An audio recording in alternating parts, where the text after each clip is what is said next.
very, very definite attitudes toward every phase of alcohol, toward alcoholics, toward alcoholism, even toward drinking, toward drunkenness.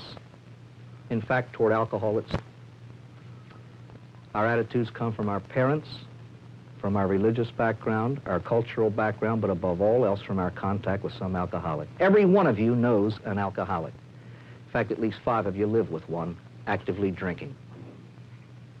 In fact, that there are a minimum of 3 active alcoholics here. Face it, that's just a statistic. So many of us will die from cancer, so many of us will die from other things, so many of us will die in accidents, so many of us will die of alcoholism. A fact, it is the #1 health problem in the United States. Hugh Downs on the Today Show was the only other man besides myself who has ever had the nerve publicly to say that he firmly believes, as do I, that there are a minimum of 18 million alcoholics, every one of whom seriously affects a minimum of 6 other people. Good heavens, industry calls it the billion-dollar hangover. But let's examine some of the background sources of our attitudes.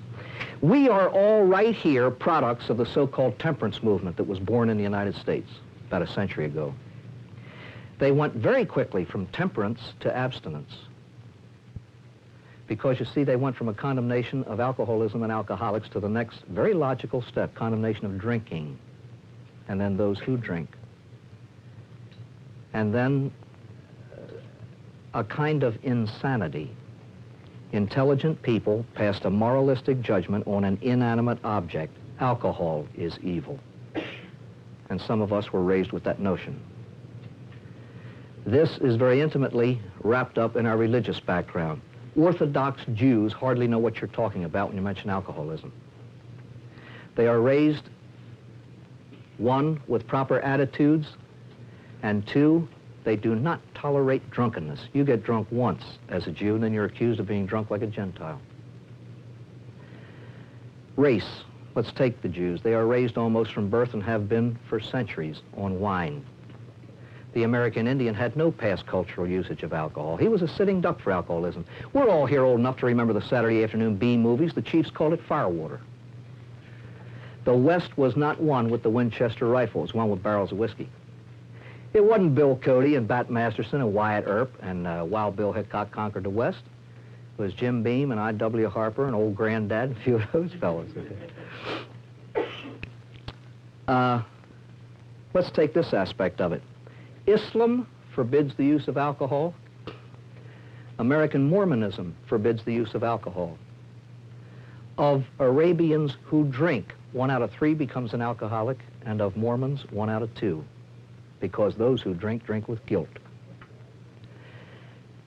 The attitudes in this country, good heavens. Go to a football or baseball game and watch the reactions to a drunk. There is no single reaction. Some people laugh nervously, others say, isn't that funny, etc., etc. Dean Martin says whiskey, and everybody falls apart laughing. The Jew just sits astonished at such a thing. You know, would you laugh when automobile is mentioned? But again, above all else, our attitudes are formed basically by our contact with some alcoholic. There's a nurse in Baltimore who has done about 12 years of work in emergency rooms. Her definition, which she gave at a seminar about 2 years ago, what's an alcoholic? Hers was this: an alcoholic is my uncle. No parents, she was raised by an aunt and uncle. The uncle was an alcoholic. He was also the world's worst. Wife beater, child beater, and so on. Significant was this: that's what she saw every time a sick alcoholic was wheeled into the emergency room. That's the way she treated him. Alcoholism is the oldest disease known to mankind. It is the most complex and the most devastating. It affects every single facet of the human person: body, mind, emotions, and soul. And it's the illness about which we know the least. Face it, ladies and gentlemen, what you know is what you see. And what you see is alcoholic behavior. And face it, it's obnoxious. What we don't see is what we don't see of an iceberg, what's hidden. Most of us are enamored of causes. with this in mind, and we waste billions on psychiatric treatment which is given and received at the wrong time. I'll discuss that a little later. But what happens is this. Our reasoning says if he knows why he drinks, the problem will disappear. Now, let me ask you this. Do any of you ever go to a dentist? Doctor, this tooth is killing. Tell me why it hurts. You don't. Get the drill. Get the drill. Make it stop hurting. You may indeed know the molecular structure of all the goop that goes into your mouth and the composition of enamel and pulp and dentin and everything else and the interaction of the two. So what? That does not make it stop hurting. And knowing why he drinks doesn't make an alcoholic stop drinking.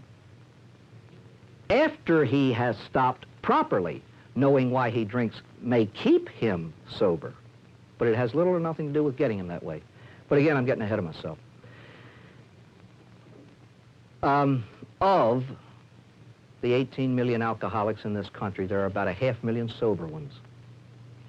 The fact, 1 out of 36 gets well, the other 35 die. They just die. So what we're here for this morning is to find out a little bit about alcohol and then about alcoholism. And as was indicated, the information is not I can boast of it because it is not my own. It came from a little doctor who was himself a recovered alcoholic. He lost everything because of his drinking, beginning with his license to practice medicine. From there, he went down. And he wound up in the gutter on Michigan Avenue in Detroit. But he got well, and he went back to the top of his profession with this difference. He dedicated the remaining years of his medical life to the treatment of alcoholic patients, and he treated over 6,000 of them. Now, this little man knew what he was talking about. And even though the problem is complex, the answers are very simple indeed. And I hope that just as I was, you will be impressed by the genius of this man's simplicity. I think that in this realm, our brains get in our way. I have noticed this personally in AA. I have met many people too smart to get sober. I've never met one too stupid to. Never. The trouble with the human animal is his brains get in his way often. Anyway, Doc Green used to begin at the beginning. The things we drink and why. It is important to know. The first thing that crosses human lips is water, and it is drunk to fulfill a need. Slakes thirst. It's drunk for the simplest of reasons. The second thing is milk, and it too is drunk to fulfill a need, the maintenance of health. Do you remember from your high school biology classes?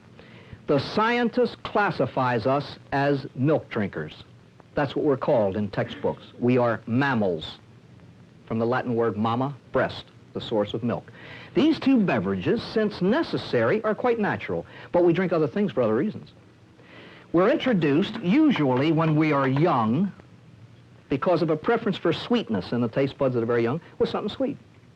Soft drink, hot chocolate, cocoa, anything. And the reason, again, is a simple one. It's different from these two, but it is still simple. Did you ever notice that most professions or disciplines have their own jargon and vocabulary with which they try to dazzle the rest of the world with their intellectual footwork? You know what the scientist says? This is drunk for oral gratification. Now, that's a 7-cent phrase. It means it tastes good. And that's exactly why it is drunk. It pleases a desire. It simply tastes good. Then we come to the first beverage. It contains a drug, coffee. And the drinking of coffee is learned. You know why we have to learn to drink it? It's not necessary and doesn't taste good. Well, why in the world do we learn to drink such a thing? Well, the first reason is the simplest of all, curiosity. The big people drink it and don't give us any. And when we get old enough to ask, we're told we can't have it. When we ask why, they say it's not good for you, so we want some. So somebody will take a little coffee, cut it with milk or cream, add a little sugar to make it somewhat pleasing to taste. Take a sip, you're doing just what the big people do. That's your first step out of infancy, is drinking a big people beverage. Custom dictates its use. Just as tea is drunk in other countries, coffee is drunk here. In fact, the coffee break is so customary that I think it's written into some labor contracts. And then there is this social aspect that is hardly definable. this business of conviviality. By the way, I hope you noticed I was talking while I was writing that word. Many people think that great achievements consist in degrees after your name or promotions and so on. I consider that a major achievement of my life. It took me 3 years to learn to do that, to keep the... Anyway, then we come to alcohol, the drinking of which is also learned. But to get to this conviviality thing, I skipped it.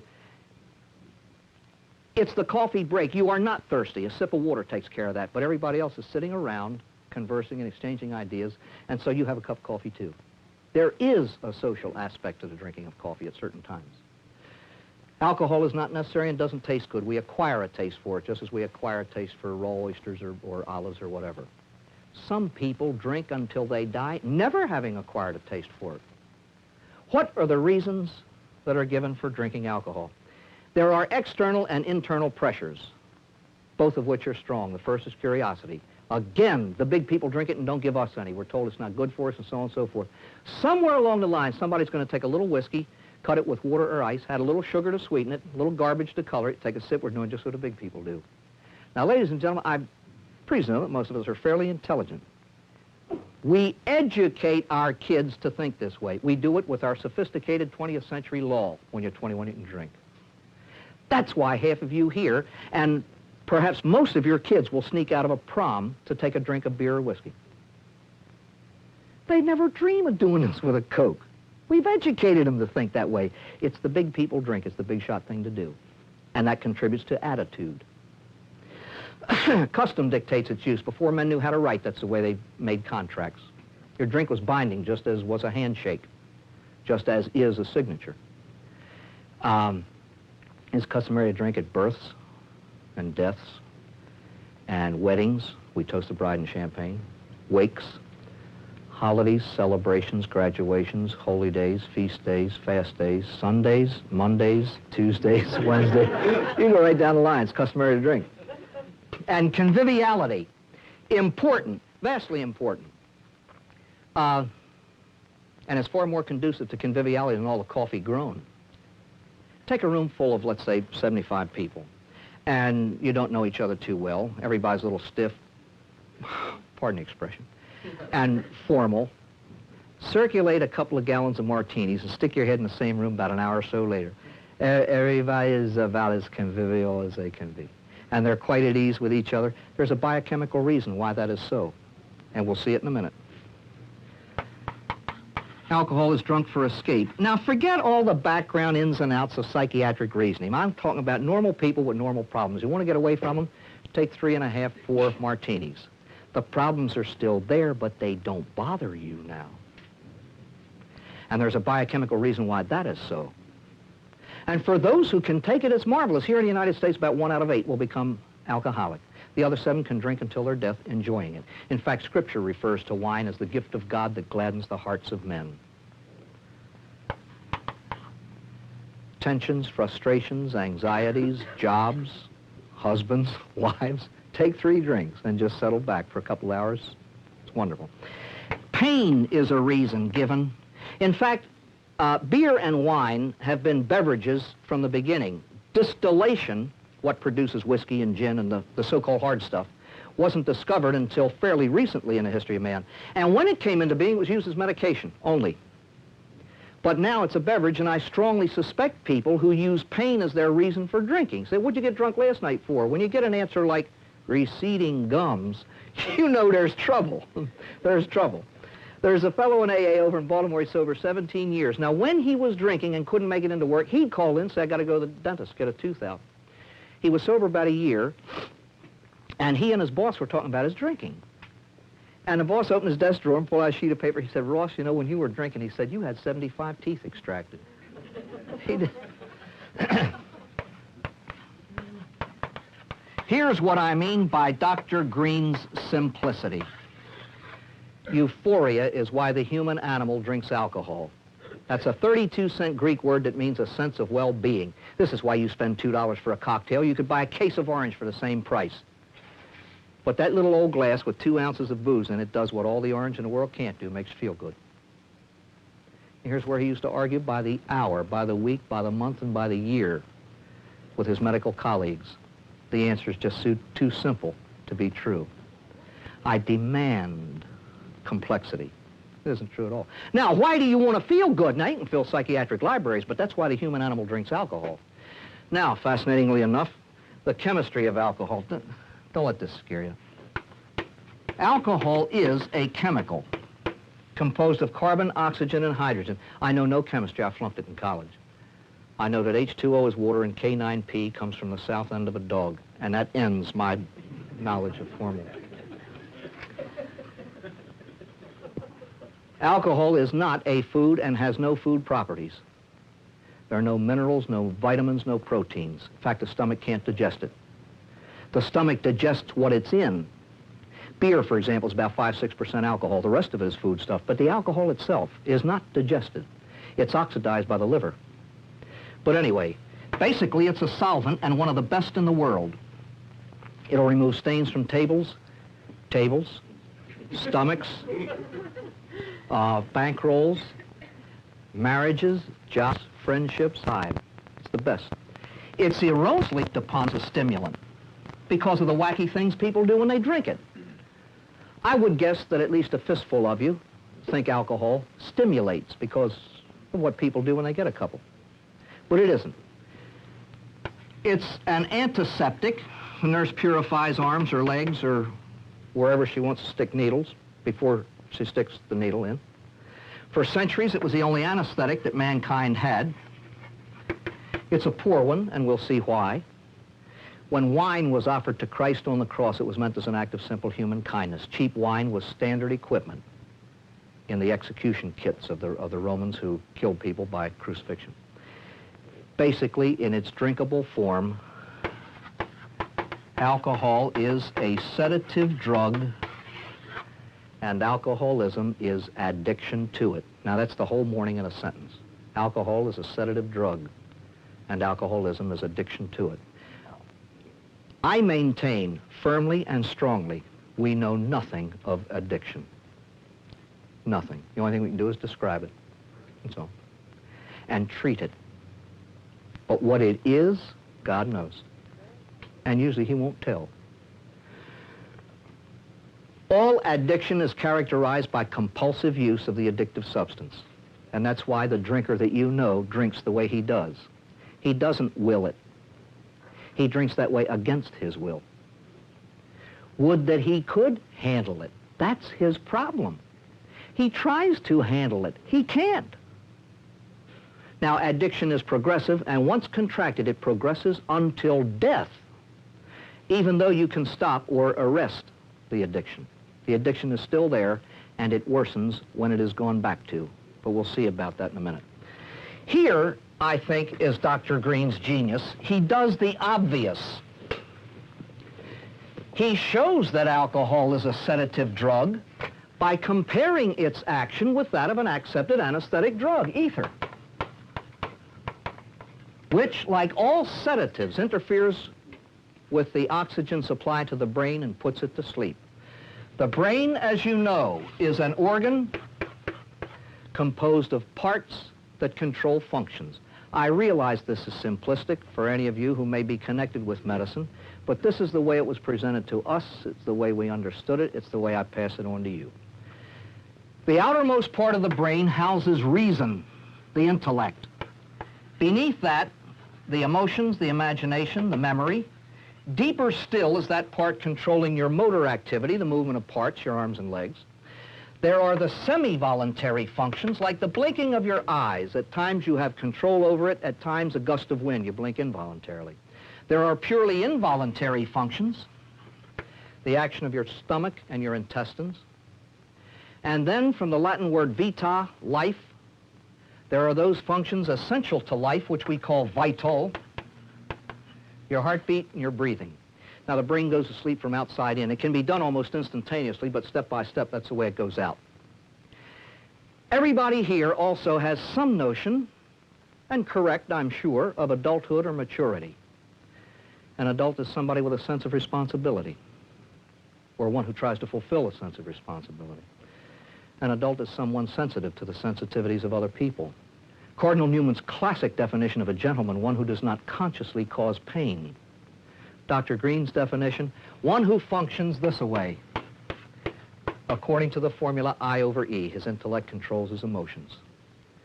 Going along with the entire school of scholasticism founded by Aquinas, man is a rational animal.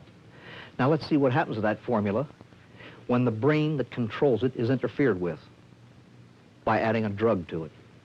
First of all, there's a dryness in the throat. It's highly absorbent of moisture, dries out those mucous membranes, and you get this vague sense of suffocation. You want to rip the mask off and gulp fresh air. But before you can do that, you feel good. Whee! Get the picture. You have just left your room, clad in what is euphemistically called a hospital gown. I think they're obscene, personally. Then they put you on a hard metal cart, and guess how you get to the operating room?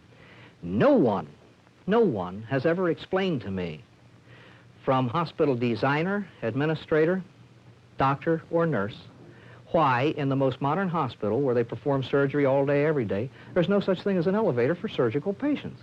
You go down on a public elevator. There are always about 3 or 4 clowns doing one of these on you as you go down. Then they wheel you into the operating room where there are 6 ghouls. And they're standing there in cap, mask, and gown, and guess what color? You know, some psychologists have earned their doctorates writing theses on color and how it affects morale and so on and so forth. After 92,000 launderings, these hospital gowns now are vomit green. And you're there with an empty belly at 8:10. And then the fellow who used to be your friend the night before walks in this way. They're going to stick a knife in his hand. He's going to stick it in your belly in about 30 seconds, and you couldn't care less. If the nurse were to bend over and say, you know, we're going to have to remove that whole arm, you'd say, take them both, I've got legs. You would. It doesn't bother you. And the reason is the simplest in the world. The first part of the brain that is hit is what would make you feel bad. Reason. It's now gone. In fact, they give you a needle before you leave the room. You're half flaky by the time you get down there. So it's I over E except after D. Add a drug and watch what you get. This is highly important. Control over the emotions is now gone. What happens is they come out. You have a reversal of the formula and immediately enter an excitement stage. And with your motor activity affected, since you could harm yourself, that's why that sheet's wrapped rather tightly around you, and that's why the medical personnel are now standing close to you. Watch this. The emotions have come out. This is why you say wacky things. This is also why medical ethics forbids them to bear outside that room what you bear inside it. And the reason is the simplest in the world. When the emotions come out, they do not come out, let's say, normal, if there is such a thing. They come out drug-affected because that's the next part of the brain hit. They come out drug-affected. Now let me ask you a question that might sound silly and stupid, but it's very valid. How many of you listening to a patient babble on a table in an operating room would say, good heavens, he needs a psychiatrist? What would you think of psychiatrists who go wandering from operating room to operating room trying to apply psychiatric care? You say they need help themselves, and you'd be right. But just bear that in mind for a minute. You may or may not get sick. That's neither here nor there. Since these two things are dangerous, they try to slam you through them as quickly as they can. There is, however, a nurse there with a basin to catch anything you have to offer. Normally there won't be. They keep that entire intestinal tract empty. Beginning the night before, by use of the most sophisticated medical technique known to God and man. It's called the enema, is what it's called, and could. Personally, I think it's inhumane and barbaric, but I don't know of any other way. I had 6 in 3 days one time. I was in for a complete checkup. And by the 4th, when that fellow walked in with the 4th enema, I saluted him. Honest to heavens, I called him the Rear Admiral of the 4th floor. That to me is as irritating as the surgery itself, really. But when the semi-voluntary functions go, You are in pre-anesthesia, simple unconsciousness. You cannot yet be cut. When the involuntary functions go, you are in anesthesia and can undergo surgery. The next step is obvious. The only thing left is your heartbeat and your breathing. And I have heard every surgeon who has ever been to one of these meetings has always come up afterwards. He says, I wish to heavens people would realize that despite the nature of the surgery, if you undergo any surgery by general anesthesia in which your brain is sedated down to here, there's no such thing as minor surgery. You're as close to death as you will ever be. This is why, to keep a person between anesthesia and death, because death results when the vital functions go, is highly dangerous indeed. Most anesthesiologists are MDs who do nothing but this. Coming out of it, you go through the same process in reverse. From anesthesia to pre-anesthesia, you'll be sick and you undergo an excitement stage. Ether is terribly conducive to nausea. This is why they use anything else they can. And part of the sickness, particularly after abdominal surgery, is this phenomenon called gas. Oh. Those of you who have experienced it know what I mean. And if you haven't experienced it, you can only imagine. In the middle of the first day after surgery, you are afraid you might die, and in the middle of the second one, you're afraid you might not. And I'm dead serious about that, too. You do not care if the next minute of your life shows up or not. And you know what happens? A surgeon friend of mine explained, he says, you come too, but they don't for about 3 days. This is why they try to get you ambulatory and why they try to get you to eat and so on as soon after surgery as possible, to activate those things. What causes the pain is the distension of the intestines caused by gas. You can cut an intestine without feeling it hardly, but just distend it ever so slightly, which is what a cramp is, and the pain is almost unbearable. Now, watch. Standard medical procedure. You go to recovery room till you're conscious, then back to your own room, and as soon as this team of usually about 4 or 5 pros gets you back into bed in almost a split second, the first procedure performed is a massive dose of morphine. It's to prevent hurting yourself in the excitement stage, and also, and quite obviously, to alleviate the pain. Now, there will not be any euphoria for obvious reasons. Now, watch. I have never ceased to be impressed by this. Cross out ether, substitute alcohol. It does exactly the same thing. Ladies and gentlemen, please remember this. As such, this has nothing to do with alcoholism. This has to do with alcohol, what it does when you drink it. A biochemist showed me this about a month ago. To get ether, what you do is you take 2 alcohol molecules. Here's one. Now watch. H-O, C2H5, and you remove the water. H2O. That's ether. Practically speaking, one is the other without the water in it. And by the way, this is just a personal thing for those of you who are parents.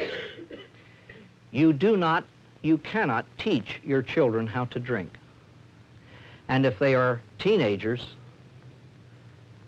your capacity to teach them is long gone anyway. What you have to give your children, number one, is a sense of values and proper attitudes. And then you hope to God that when they hit their teen years, when they will choose, that they choose responsibly. And that's what you have to give your children. Attitudes and a sense of values. That's it. Well, how do I teach my children to drink? You don't. When I'm asked that question, I say probably the same way you teach them to use goofballs. This is a drug. Now, it comes in beverage form. Please remember that. God gave it to us in that form. It is simply what it is. You don't use this information to scare kids with the fear tactic. It will not work. They know that most people who drink do not become alcoholics. They'll turn you off like that. Anyway, the first thing we feel with alcohol is the first paradox about its nature. It's a liquid that dries out your throat. Now, for those of us who know it all, did you ever say, here, wet your whistle? Well, it doesn't. It dries your whistle. The chaser wets your whistle. That's why we invented it. That's why we invented a mixed drink. To do away with the unpleasant burning sensation caused by the dryness and the irritation, and also to make it somewhat palatable. Now, if you don't, of course, beer and wine have a kind of a minor percentage of alcohol. It's the spirits, you know, that hurt. Now, if you've never experienced that, try it with a straight shot when you go home. Or if you don't care to, go to a football game and watch the reaction. There's some clown up in the stands with a half pint, and he takes a big smash, and you get, oh, that was good. And then the tears are streaming down his cheeks and so on. Well, that's what happens. It dries out the mucous membranes of the throat because it's highly absorbent of moisture, and then it causes this irritation here. However, after a while, you'll feel good, then you don't mind the burning. Now, why do you feel good when you drink alcohol? What is not oxidized by the liver gets into the bloodstream, and the blood ultimately brings it to the brain where it begins to sedate it. How do we know? Simple observation. Dr. Green is not teaching anything here. He's pointing out to you what you already know. Let me ask you this. Do you know when you're in a room full of people drinking? It's obvious, isn't it? Somebody very drunk staggers. And by the way, alcohol is noticeable. I just can't buy this stuff. People say, you know, I know a guy drinks 18 gallons a day, and you'd never know it. Well, you'd probably never know it because you've never seen him sober. Did you ever hear that story? And I'm sure the Navy men here are familiar with it. The fellow, the first mate or whatever, who keeps the log. The captain was drunk today, the captain was drunk today. This went on for years till the captain discovered it. He says, don't put that in there, so the fellow didn't. So I think it was 8 years later, there was an entry one day, I think it was July 13th. The captain was sober today. You know. You feel good when you drink because alcohol knocks out of the picture what would make you feel bad. This is why it's a marvelous escape from your problems. This is why. And people feel good, you can see it. You can see it. And here is where you see it. Did you ever see a drunk try to light a cigarette? It's a major production. To watch him zero in on the end of that thing. Okay? But before he gets drunk, in Canada, one of the finest films on alcohol is a thing called .08, about blood alcohol level. They used professional racing drivers. They gave them 2 shots. That's it. Put them behind wheels of cars. And then they had to go through one of these obstacle courses. These are professionals. Professionals. And one man was actually cussing himself because he's knocking pylons over. He felt he was functioning well, but he wasn't. And this has to do not with alcoholism. This has to do with you who drink. You do not function better with a couple of drinks. Because you feel you function better doesn't mean you do. Well, I drive better after a drink or two. No, you don't. You drive more relaxed. You do not drive better. There's that split-second difference getting your foot from the accelerator to the brake. There's that weaving of the hand, getting the key in the ignition. Where we notice it, you can see it in people, that slowness of the blinking of the eyelids. And then with the motor activity affected, the tongue gets a little bit thick, just ever so slightly. Now, we smile, but this is the way it hits people who drink it. This is the way. Here's a fellow, he comes home from work. Now, he's not really a drinker, but they're celebrating something. He's with some of the fellows, and he has about 9. Well, of course, he walks in an hour and 3/4 late. The dinner is burned. She's furious. She says, you've been drinking. He stands there swaying. And he says, well, I mean, just how can you stand there with your face hanging out that way and accuse me of drinking? He thinks he's functioning perfectly. So do you when you drink. So do you when you drink. Now watch. We see funny behavior in drinkers because the emotions are now up here, all right? And previously intelligent people are now saying real nutty things and repeating themselves. Now, if you want to know what I mean, go to your next cocktail party and don't drink. After about 3/4 of an hour, you either want to throw up, go home, or get drunk yourself, just to take it. Significant is this. Please remember it. After a couple of drinks, we think we've discovered truth serum. It's been around for centuries. It's called booze. And the Latins, 8,000 years before Christ, had an expression, in vino veritas. In wine, there is truth. You want to know what somebody drinks, give him know what he thinks, give him 4 or 5 drinks. In other words, fear is out of the way, the inhibitions are gone, but you're not yet down here. And so you talk freely. However, after a few more drinks, now watch, please. When the emotions come out, they come out drug-affected. They come out drug affected. We are looking at goofy emotional behavior. Now let me ask the same question that we laughed at before. How many of you have ever looked at a problem drinker and said, he needs a psychiatrist?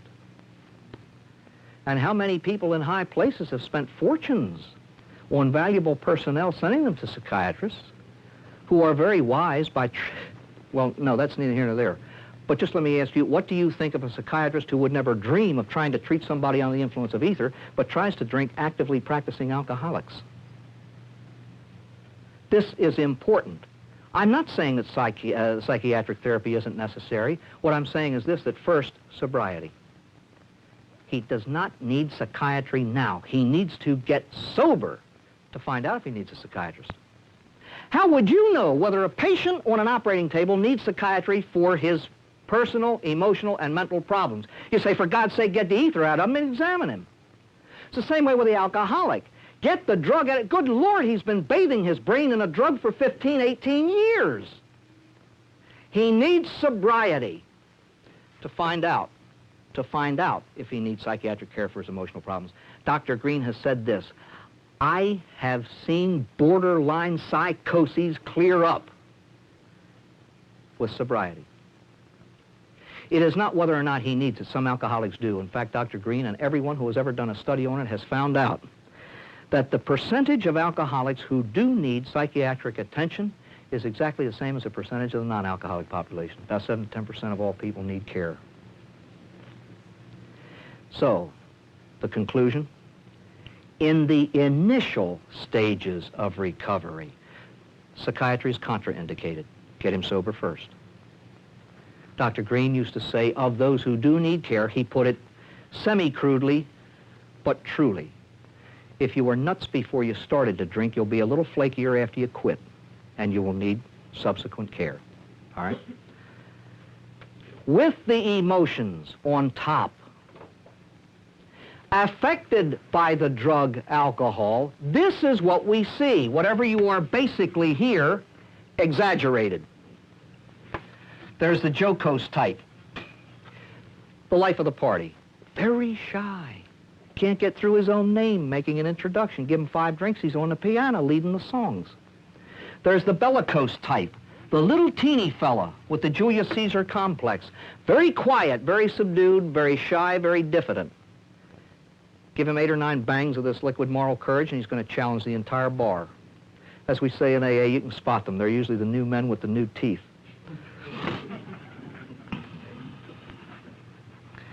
Then there's the lachrymose or crying drunk. Have you ever met one? If you'd like to, you put on a Roman collar and get on a train. You get in the last seat, way back as far as you can get. And after the train pulls out of the station, about 3 minutes later, some clown steps in from the club car and he spots that 1 square inch of white. Many a drunk who is very drunk can't quite focus. They tell one of a drunk going down the street and 2 nuns walking up. They didn't know what to do because he was staggering. But when they got near him, they separated and went around him, and he stopped and said, now, how'd she do that? Of course, he can't quite focus, but he... Anyway. You may or may not get sick as you drink. That's neither here nor there. You do not have to get sick. But if you drink enough, you will pass out. 3 paradoxes about alcohol. It's a liquid that dries out your throat. It is a sedative that seems to stimulate, and it's an anesthetic that can't anesthetize, precisely because it's a liquid and must be drunk. And when you drink down to unconsciousness, you can't pick up the glass to get you down to here. How then does alcoholism kill? Through cirrhosis, through malnutrition and all that they give birth to. And also, oddly enough, a doctor told me this about 2 weeks ago. He said many an alcoholic will choke to death on his own vomit. He'd be lying on his back and just regurgitate a little bit of his supper and choke to death on it. And secondly, or lastly, by accidents. Alcohol really kills through accidents. Coming out of it, the drinker goes through the same process in reverse. Pre-anesthesia, nauseated. He'll undergo an excitement stage, but will not experience euphoria. Very briefly, before we come to the end of this segment, let's look at 2 people who go through this process. Charlie and his Aunt Mabel show up for a New Year's Eve party. Now, Charlie's the alcoholic. Watch. He burns his throat, feels good. For a while, he's the life of the party, changes into filthy McNasty. Somebody bangs him in the mouth. He cries in his beer and then passes out at 11:30. This is significant, ladies and gentlemen. He did not intend to be unconscious at midnight. He intended to see the new year in, but he's out. What do you do with a drunk? This is very quick and it's very practical. You put him in the car, his. There are very practical reasons for this. Most alcoholics do not eat because they cannot, but it is a New Year's Eve party, and there's the traditional pickled herring. He's nibbling all this stuff. There are raw oysters, deviled eggs, 92,000 cheese dips, nuts and pretzels and so on, and it's all sloshing around with the VO here. Now, about 3:30 out in the car, the cold is going to wake him up. He will then sit up, wake up, and throw up. You make sure it's on his upholstery. Never put a drunk in your car, and I'm serious about this. The second thing is, he undergoes the excitement stage, and at about 3:45, everybody's ready to go home, and here's Charles at the door. I want a drink. Now, you've heard that. And guess what the wife always says? Charles, you've had enough. Here's where two people say to each other what two animals wouldn't. Dr. Green's second piece of advice is the most normal, natural, and intelligent in the world. He says, what do they do in the hospital? Knock him out with morphine. He says, for heaven's sake, give him the drink. Make sure it's that big. For two reasons, and they're very solid. Number one, he'll get it. And number two, he's got the keys of the car in his hand. He's going to drive. Millions, literally millions, are now being spent trying to reduce alcohol-related highway crashes. Over 50% of the carnage is caused by alcoholics, and over 50% of pedestrians killed are alcoholics. All right, now Charlie's out of the way. Let's look at his Aunt Mabel. There's one in every family, ladies and gentlemen. She's strong-willed. She can't understand his addiction because she doesn't have it. And most non-alcoholics can't. They can't. It's like me and gambling. I do not understand gambling. I can grasp it up here, but down in here it means nothing. I just can't. I don't understand it. There are 5 addictions, you know. Narcotics, alcohol, food, and then the 2 purely psychological ones, gambling and work. Did you ever go into a lady's house and she empties the ashtray 17 times? Seriously. And you don't smoke? But anyway, Mabel, watch Mabel. Mabel is strong-willed. She's got all the questions. Charles, where's your self-respect? He's been looking for it for years. Why don't you drink like other people? This is at the heart of the matter. He tries and can't. She's the type who wakes up in the morning, looks at her hair in the mirror, and says, part. And it does. It does. Now watch her. She doesn't drink. They sneak a screwdriver into her. On the this glass of orange juice, Mabel. She drinks half of it, and you look at her 20 minutes later, she's over there with a stupid grin on her. She doesn't know what it is. 3 hairs are out of place, and her foot's tapping time to music. And in the middle of the second drink, she passes out. Both of them drank down to... By the way, most people who drink down to here for euphoria. They get it, and that's the way they drink till they die, with perhaps an occasional drunk thrown in. It's no more problem to them than man to the moon. Now, here are 2 people who drank down to here. Charlie's the alcoholic. Now, what is an alcoholic? And we'll go into the symptoms now. So if you want to take a break now, why, we can do it. Okay? Everybody here also has some definition of alcoholism in mind. Everybody does. And usually, as with addiction, our definition of alcoholism will be descriptive. And it'll be based on your past knowledge. Most of them, I think, would be true and accurate. But Dr. Chaffetz found out, from having done a study up at Massachusetts General Hospital, trying to find why so few alcoholics were being diagnosed in emergency, discovered that one of the 3 major reasons was this. Where the patient's drinking pattern paralleled that of the examining doctor, he was not an alcoholic. And I'll bet you cash that those of you who are having trouble with your drinking will give a descriptive definition that will not include you. If you're a weekend drinker, isn't it obvious that an alcoholic is somebody that drinks every day? If you get drunk occasionally, isn't it obvious that an alcoholic is somebody that's drunk all the time? If you drink daily, isn't it true that an alcoholic is somebody that drinks in the morning and you don't, etc., etc.? An alcoholic is someone whose drinking causes serious life problems. It's that simple. It is just that simple. And again, I think that the validity of any statement can be seen in the stupidity of its opposite. Let me ask you this seemingly crazy question. Do any of you know, or have you ever heard of, a person, man, woman, or child, who has ever wrecked an automobile, totaled it, and nearly killed himself as a result of eating string beans? Have you ever heard of that? We've all known people who've nearly killed themselves because they were drunk. Now, you can wreck a car for many reasons, but if alcohol is the reason, alcohol is a problem. Face it, I can't prove this. It's a self-evident truth. To prove, you step behind and show something up in clearer light. I can't prove this. What makes problems is one. I can't prove that. You buy it or you don't. Let me, again, describe. There's a young fellow in Jessup's Cut. He is serving 20 to life. He has no left arm. Started to go to AA meetings because his cellmate did, that's all. Wanted something to do. He had no more notion of alcoholism than man to moon. But while there, he heard what makes trouble is trouble, and if your alcohol causes trouble, it's a problem with you. This boy got drunk 3 times in his life. The first time he lost his arm, the second time he lost his family, and the third time he committed a crime that lost him his freedom. He concluded correctly he is an alcoholic. But how many of you have ever looked at someone in the family, someone you work for, someone who works for you, and said this totally insane thing? Well, yeah, he drinks, but he's not that bad yet. Now, he's not what bad yet? He's not what bad yet? You wait till he's dead and perhaps conclude he had a little trouble with his drinking? This is the insanity behind misinformation in this field. There is no field on earth in which the half-truth results in more tragedy than this one. If you, honest to heavens, believe that alcoholism is a disease, then it's diagnosable and treatable. Some symptoms of alcoholism, and if you know a few of these, you can write the rest of the story on any alcoholic that you know. It's just a question of details. Hold on to your chairs. All alcoholics drink too much. You say, well, good heavens, I know that. This characterizes all alcoholics, an excessive drinking pattern. Now let me ask you this, how much is too much? Oh.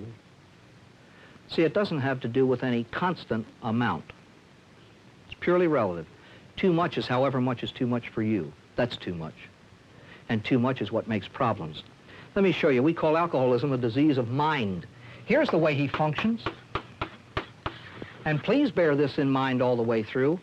He can get the troops out of Vietnam in 3 weeks. Ask him, why doesn't the president call me? He can't get out of bed, but he's going to get the troops out of Vietnam. He can solve world problems, can't handle his own. I knew a psychiatrist in Detroit, used to treat alcoholics, and he was good. But in between patients, he'd reach into the drawer and boom, it's the only way he could get through the day. The problems, blackout. Just as all people, addicts and non-addicts, will be affected by ether, all people are going to be affected by alcohol. Now, alcoholics and non-alcoholics can experience blackouts.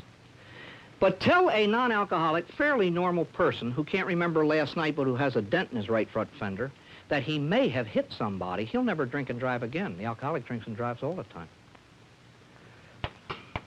A blackout, by the way, is present inability to remember something done recently under the influence. You can remember graduating from grammar school 900 years ago and can't remember last night. I know a woman over in Baltimore married to a man who was up for promotion to general. At 3 a.m. during the Christmas holidays, her daughter, home from college, found her passed out in a bathroom floor. It embarrassed her for about 30 seconds. This lady blacks out every time she drinks, beginning at 4 p.m. every afternoon of her life. She has no recollection at all of every evening that she drinks, and it's daily. This no more phases her into man to moon. She's sick. This is way down here. Gulping and sneaking drinks. If a man were to see his wife sneak into the bathroom, lift the lid off the toilet tank, pull out a bottle of milk and drink 3 shots, he'd have her committed in about 5 minutes. Now, he drinks alcohol this way. That's why he drinks alcohol. And it never dawns on him as this different from normal people. Loss of control.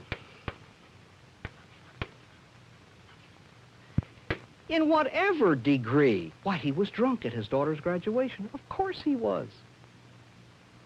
He said he was only going to drink 3. He drank 23.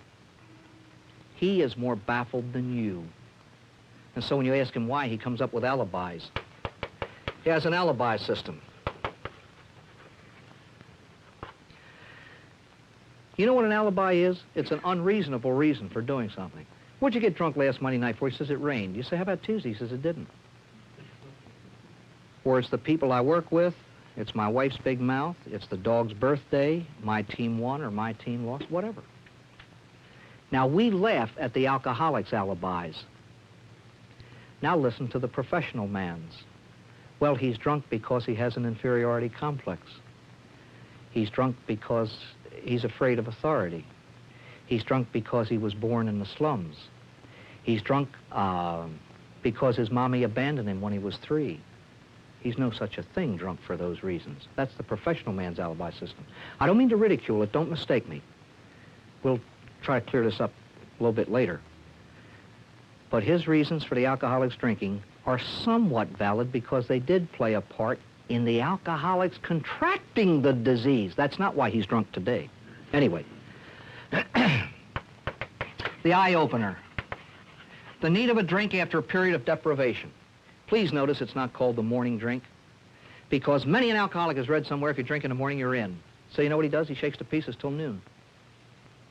As though a disease depends on a wristwatch. We call it the eye-opener, the need of a drink after a period of being deprived of it. Sleep. So normally the eye-opener's in the morning. Drinking alone. To hide the frequency and the amount. He doesn't want you to know he drinks as much as he does, as often as he does. That's why he shows up with about 12 miniatures in his pocket. Old weak bladder Willie, he's the guy in the office who goes to the bathroom about 82 times between arrival and lunch. And he comes back a little more woozy after each trip.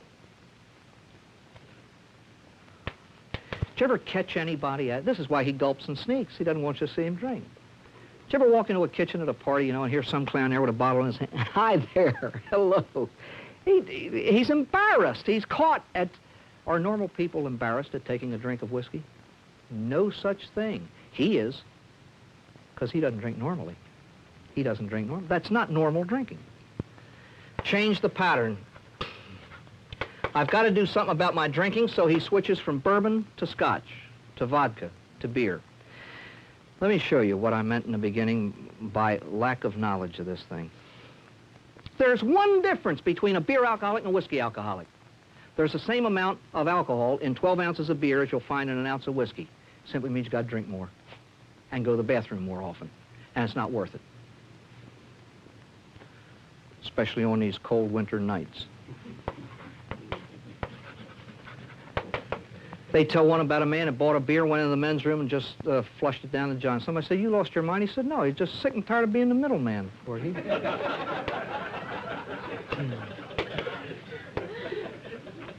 Antisocial behavior.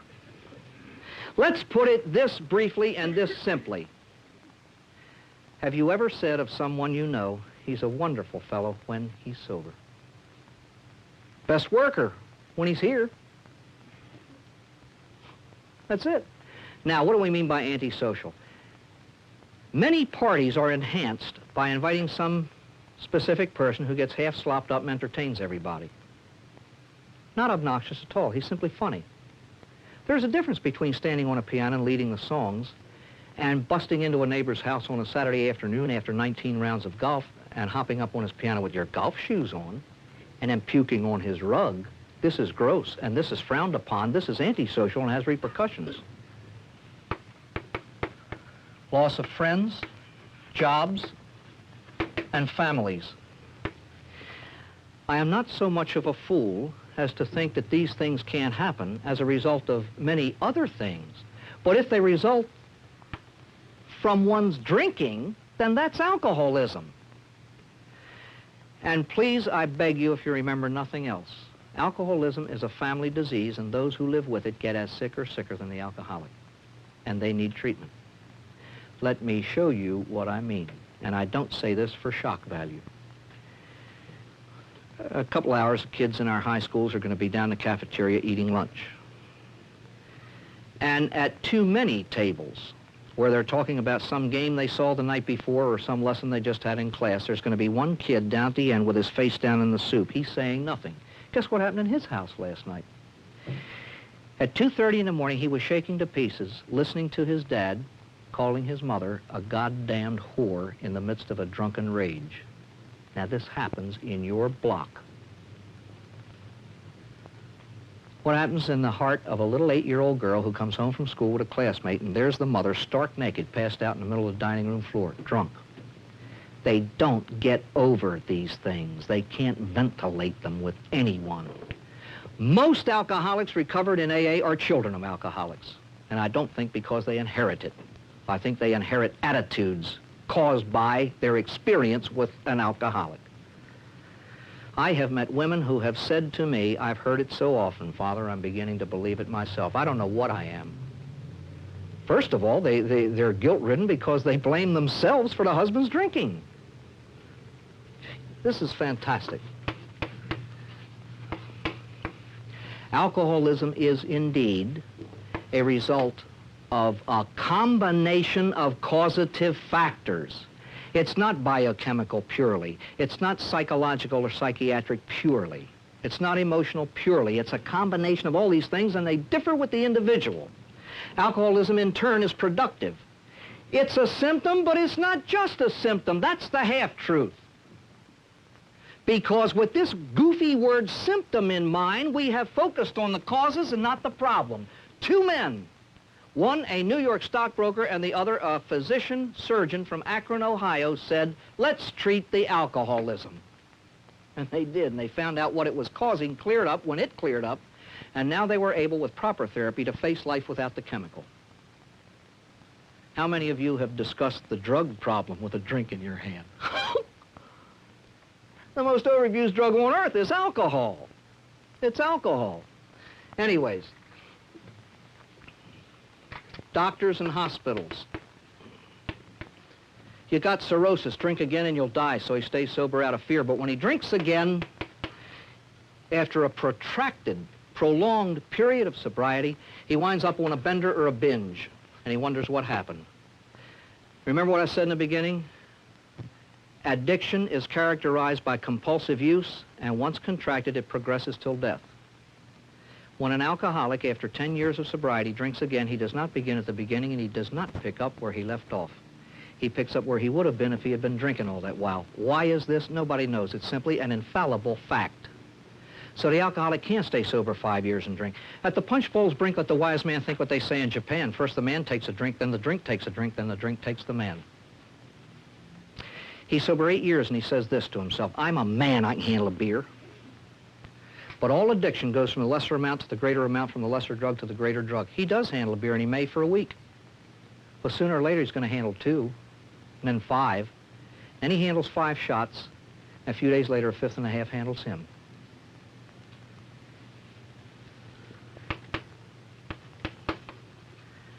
Tremors, the inner shakes and screaming for a drink, is indicative of a positive cellular craving for the drug without which he cannot operate normally. This is an infallible sign of addiction. And ladies and gentlemen, that is why alcoholics drink. They don't drink because it rained or didn't, nor do they drink because of an inferiority complex. Darn it, that caused the drinking. But they drink today as a result and symptom of their illness. In other words, and briefly, and those of you who are writing can write it down, alcoholics drink because they are alcoholics. It's the nature of alcoholism to use compulsively alcohol. In other words, alcoholics drink because they can't not drink. It's perfectly true that an alcoholic's freedom is missing and gone between drinks 10 and 11. I maintain that he's not free before the first drink. The farther away the alcoholic is from his last drink, the closer he is to his next one. It is simply a question of time. And when it happens, we get down to here to try to explain it. The explanation is in the nature of his addictive nature. Protect the supply. If you know anybody that hides bottles, you know an alcoholic. People don't hide milk. They don't hide orange. Remember Days of Wine and Roses? This kid hid one from himself. He hid it and then blacked out. Unreasonable resentments. Here's a wife been living for 15 years for this, and she's totally bewildered now. If I say yes, I'm wrong. If I say no, I'm wrong. See, he's running out of alibis, and he needs a reason to drink. He's drinking compulsively, tremendously now. He doesn't know why, and he's getting flaky. So he comes home and he provokes her to anger. And when she yells, he drinks. He resents unreasonably. Nameless fears and anxieties. The louder the mouth, the scared of the man. Alcoholism teaches one thing to its victims: how to be scared. Till we come to the end of the line.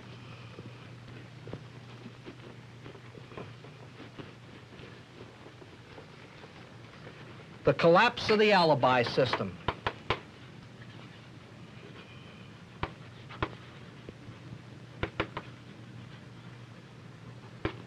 The tragedy for 35 out of 36, death occurs before it does. You know what that is? It means the alibis disappear. I didn't get drunk last night because the Colts won or lost. They didn't play. I didn't get drunk because of her big mouth. She's gone. It's not the people I work with. I don't work. And it's not the dog's birthday. He's dead. I drank because I couldn't help it. I had to drink. He has looked into the mirror of self and seen what is there. He reaches his moment of truth. The insanity of our reasoning. Is it true to say you can't help an alcoholic until he wants it? Yes. Perfectly true. He will not respond to treatment until he wants to. All I'm saying is get him into treatment. Try to make him want to. That's all. You know what I'm saying, in effect? I'll wait till he asks for help. God in heaven, I'm looking at a man with a sick mind and asking him to make a major decision about his life. I am presuming the very health of mind that he needs and doesn't have. You can lead a horse to water and not make him drink. Good gracious, I know that. But you can lead him there and make him thirsty. Get him into treatment and see if he'll respond. Okay, but what might work, might work. Let me ask you this. How many of you have ever walked down the street on a beautiful spring day about a half hour before lunch and say, gee, I got a half hour. I think I'll go in that dentist's office and have a few teeth out. We don't function that way. How can we expect an alcoholic to say, I think I'll do something about my drinking problem until he says, I've got one? And if he doesn't know he's got one, it's up to us to make him see it. How about seeking treatment, buddy, or seeking a new job? You know, like that. If he surrenders to his addiction, he winds up incarcerated, insane, or dead, or he can surrender to help. There are clinics, there is psychiatry, there is psychology, and I beg you, don't undersell the virtue and the value and the place of a return to one's religious faith as a component of complete recovery. But above all else, what works best for most is AA. Face it, ladies and gentlemen, ain't a thing on God's good earth that works or succeeds like success. Nothing. It is 12 principles by which to live based on the first 3. I can't handle it. God can. I believe I'll let him. It has worked to the tune of 500,000 people. The programs that you will set up in heaven's name, use the resources you have available, the professionals who know what in God's name they are talking about. Tons of money are being dumped into drug abuse, and I think we know nothing about drugs, nothing. And we spin wheels and get a lot of screwballs heading up these things. Forgive me, I don't mean to be stepping on individual toes. I'm just calling facts. Use people who know something about alcoholism to help in this. And I might leave with these few thoughts. Number one, to me, an educated man is one who has learned after a number of years to say, I don't know. I don't have all the answers. We need many people to do it. There are guidelines for industry that have been found to be workable. In heaven's name, find them out. Secondly, you have been more than kind. I appreciate more than you know your having me here to talk. I hope for those of you who can still drink that I didn't spoil your drinking for you. And if ever you meet somebody who doesn't have a smile on his face, give him one of yours. Thanks very kindly.